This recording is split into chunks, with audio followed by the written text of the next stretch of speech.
limit is t goes to negative 2 of the square root of t plus 6 minus the square root of t squared divided by t squared plus 8t plus 12. The first thing we're going to do is try plugging a negative 2 in for each of the t's. In the numerator, we will have the square root of negative 2 plus 6 minus the square root of negative 2 squared. In the denominator, we will have negative 2 squared plus 8 times negative 2 plus 12. In the numerator, negative 2 plus 6 is a 4 under the square root, minus negative 2 squared is also a 4 under that square root, divided by negative 2 squared, which is a 4, 8 times negative 2, which is a negative 16, then plus 12. In the numerator, square root of 4 is a 2, minus square root of 4, which is a 2. In the denominator, 4 minus 16 is negative 12, plus 12. 2 minus 2 is a 0, negative 12 plus 12 is a 0, and we have the 0 over 0 indeterminate form. We will need to rework this. Since we have a root combination, a root involving t in some way added or subtracted together with at least one other term, which may be another root involving t, which it is here, we could try the root conjugate method. Limit is t goes to negative 2 of the square root of t plus 6 minus the square root of t squared divided by t squared plus 8t plus 12. We're going to multiply by the root conjugate, which is the same root combination but opposite sign between the terms. So it'll be a plus. We're going to put it over itself, so we have a form of 1. So we do not change the value, just the look. This gives us limit is t goes to negative 2 of. In the numerator, those are root conjugates of each other. We are going to FOIL those out. First, root of t plus 6 times root of t plus 6 will be a t plus 6. Outside, root of t plus 6 times a positive root of t squared will be a positive root.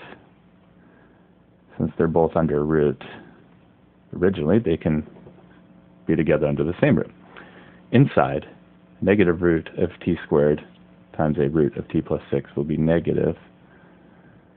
Since they're both under a root, they can be put together under the same root. And then last, negative root of t squared times a positive root of t squared will be negative t squared. The outside and inside terms will be equal value, opposite sign. They can cancel. The denominator is not a root conjugate pair, so we will not want to FOIL that out. They are multiplying each other, so we will keep them multiplying in a factored form. So we have limit is t goes to negative 2 of, in the numerator, negative t squared plus t plus 6. In the denominator, t squared plus 8t plus 12 times the square root of t plus 6 plus the square root of t squared. Now the root conjugate does not remove the 0 over 0.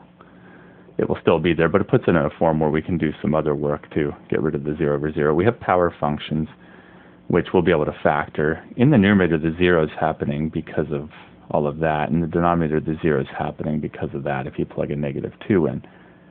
And each of those can trinomial factor. In the numerator, it's probably best we first factor out a negative 1. So we have t squared minus t minus 6. Be careful, make everything opposite sign in there.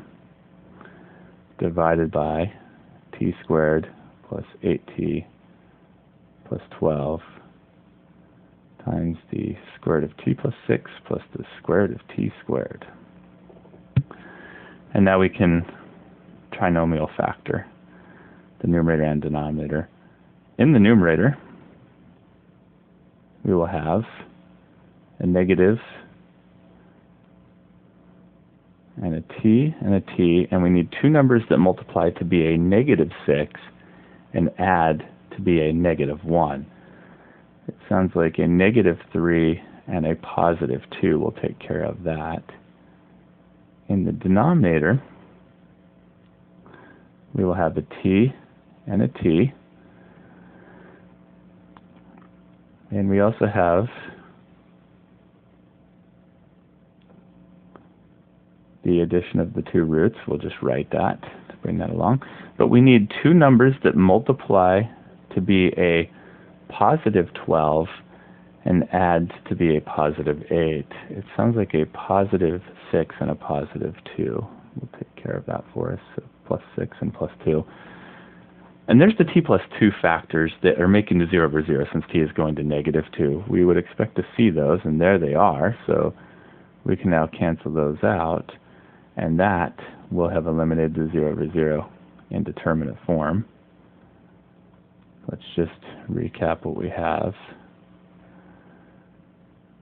before plugging in a negative 2 for each of the t's.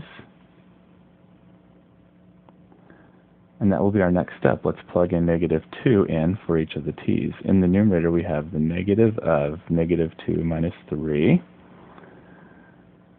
In the denominator, we have a negative 2 plus 6 times the square root of negative 2 plus 6 plus the square root of negative 2 squared. In the numerator, minus 2 minus 3 is negative 5.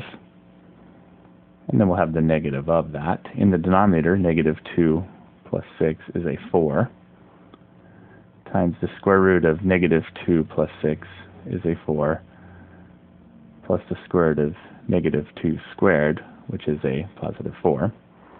In the numerator, we have negative of the negative 5, and double negative will make positive, divided by 4 times square root of 4 is a 2, square root of 4 is a 2. 5 divided by 4 times 4, and overall we have 5 over 16.